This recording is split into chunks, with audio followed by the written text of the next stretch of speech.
Nick Ferrari at breakfast. Call 0345 6060 973.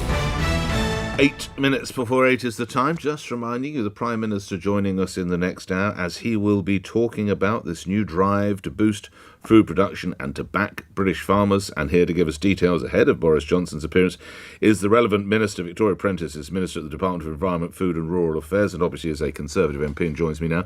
What can you tell us? Obviously, I know you won't want to steal the thunder of the Prime Minister, but what can you tell us what we're going to hear later today? Good morning, Minister. Good morning. Well, it's an exciting announcement today. I think one of the standouts for me is, for the first time, we want to put a goal for food security, so for what we produce in this country, into government policy.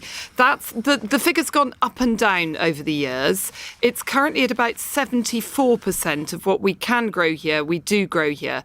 And we think that's about right. And I know that the NFU shares that ambition. So it's my job to make sure that we have the right farming support in place to enable our farmers to grow the food we want to eat. OK. It's attracting a degree of criticism, not least from the government's own czar or lead advisor, Henry Dimbleby, who says it's not a strategy. He also says that why was a sugar and salt tax to fund healthy food options? Why was that ignored, Minister?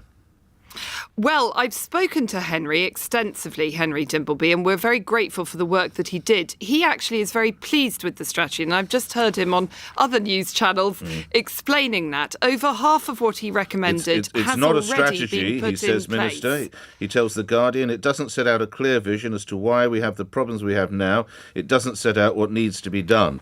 So unless he's had a complete change of heart, that's what he said yesterday to The Guardian. I wonder if we can address that. Well, I think it might be worth you listening to him on other news channels. I think what Henry says, and has said to me directly, is that he's very pleased with the environmental direction of travel, which of course is the bit that we're concentrating on today. We're concentrating on how we support farmers to grow the food we need, but that he feels that further work needs to be done, as does the government. We share his view on this, on the health side. But I know that the Department of Health will shortly be coming up with proposals, they've said they will, to deal with some of his recommendations. But why was so I think the answer idea to Henry...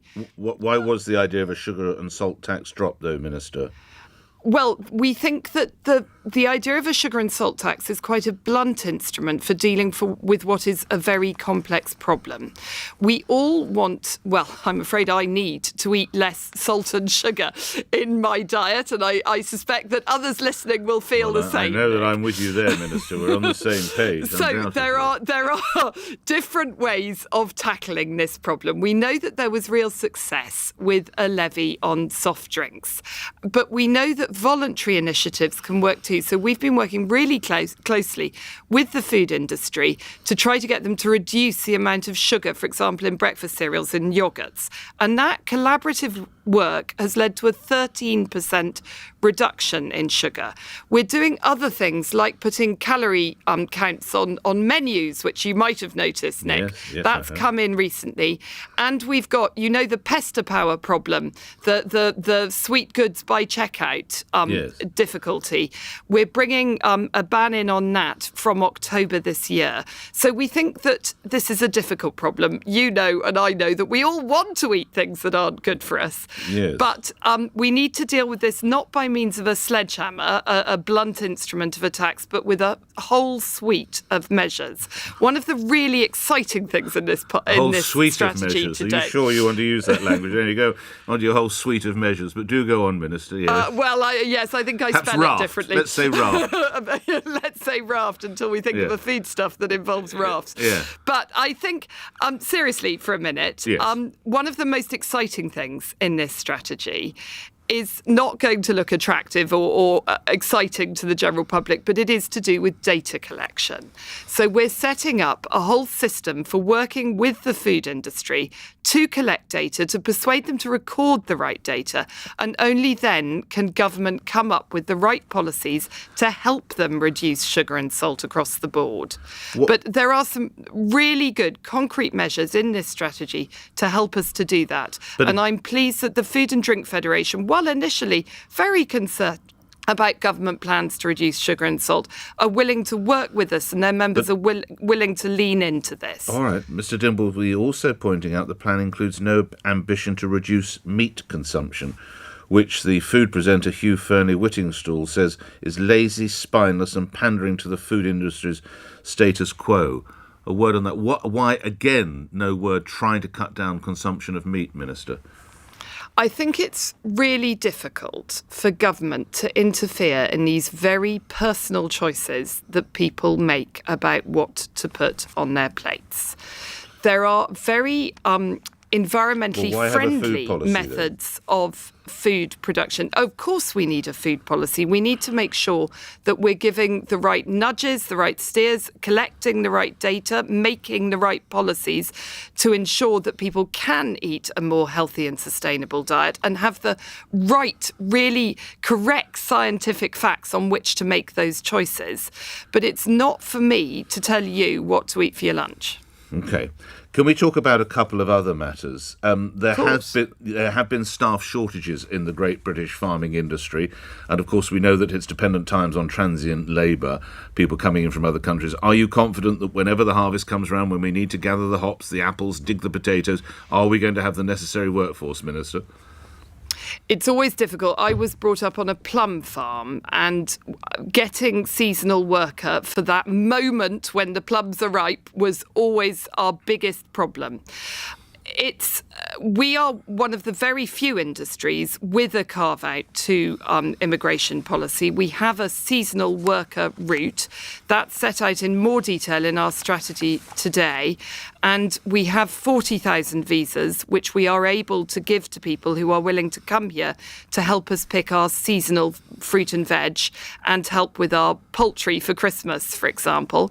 I think that's the right policy, and that dovetails very well with the domestic workforce that we have. There's lots in this strategy today about skills and tech and making the food industry a really good place for young people to want to come and work. And that's also part of the solution, as is automation. All right, and lastly, the Northern Ireland Protocol. We're going to hear more about that today from some of your colleagues. Can British sausages currently be successfully exported to Northern Ireland, Minister? And if not, what's going to be done about it? It's really difficult. We have a series of we've put in place a series of easements which enable us to do those exports at the moment. However, there are difficulties, well, not with sausages, with other products which we might want to export, seed potatoes, for example, oak trees for the Queen's Jubilee, that we are currently unable to send to Northern Ireland in the way that we'd want to from GB. So it's clear to me that while some aspects of the protocol are working, and with those easements we've put in place, things can travel, there are real difficulties. And what do we need to hear then later to ease it? And why on earth can't we send oak trees to Northern Ireland for the Queen's Jubilee? Oh, it's so frustrating. Some of the ways in which the rules have been interpreted and the inflexibility shown by our partners in the EU have been extremely frustrating. What is important is both that we put this legislation in place in case we're not able to come to an agreement, but also that we put a lot of welly into coming to sensible arrangements with the EU. I'm sure we can, in order to make sure that goods can flow freely, not just north-south, but also east-west. It's really important that we do that. Grateful for your time. Thank you very much indeed for coming on the show. Victoria Prentis, Minister of State for Department of Environment, Food and Rural Affairs, appearing here on LBC, where at 1 minute after 8 the news is next. On your radio, on Global Player, and Play LBC. leading Britain's conversation. This is LBC. From Global